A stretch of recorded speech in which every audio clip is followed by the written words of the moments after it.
La date 1851 renvoie probablement à l'année où furent approuvés les travaux de réaménagement.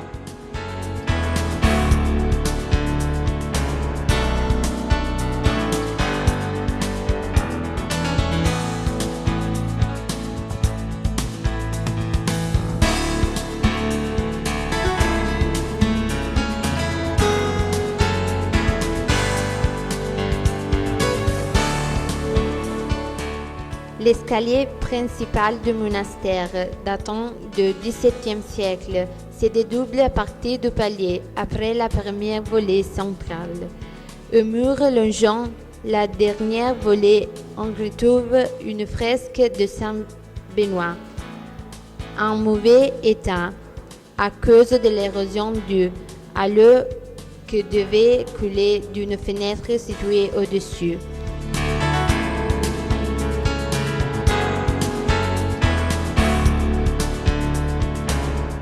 L'on aperçoit les deux symboles de l'iconographie du sang, un merle et du pain. La grande citerne à plan circulé et l'escalier raide qui la relie au sous-sol sont creusés dans les touffes. Certains historiens font remonter la citerne à l'époque romaine, d'autres aux travaux d'agrandissement du XVIIIe siècle.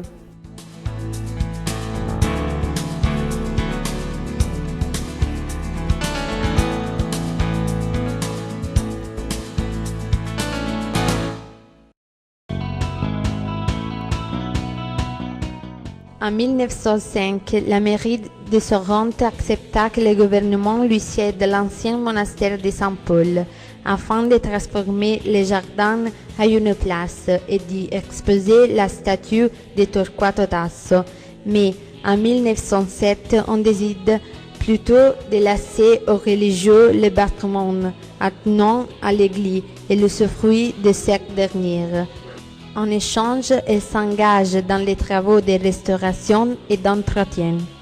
La place fut alors destinée à la commémoration des héros sorrentins morts en guerre et fut appelée Piazza della Vittoria.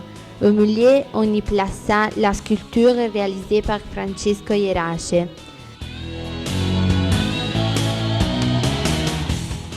En avril 1930, c'est en commande la construction de la partie moderne du monastère sur la place Vittorio Veneto. Les travaux, souvent interrompus, ne terminaient qu'à la fin de la Seconde Guerre mondiale.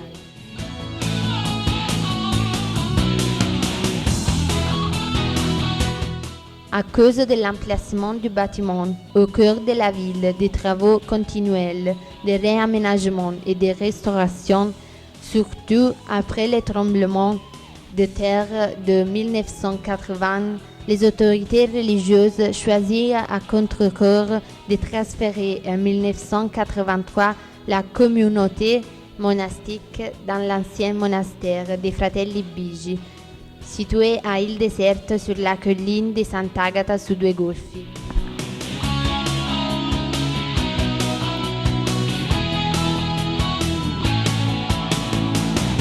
Aujourd'hui, l'Istituto San Paolo de Sorrente est le siège de l'un des rares instituts multidisciplinaires d'Italie. Il offre de nombreux cursus s'adaptant à la demande du marché du travail et de la formation des jeunes, programmation informatique, gestion d'entreprise, tourisme et services.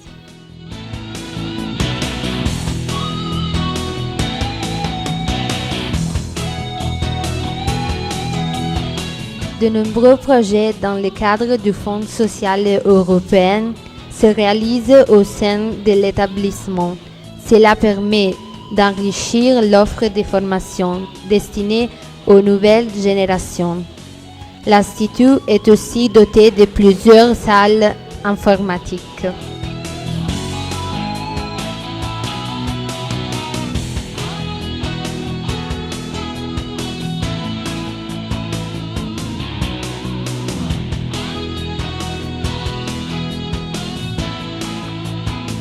L'activité sportive est pratiquée dans une salle de sport soigneusement équipée.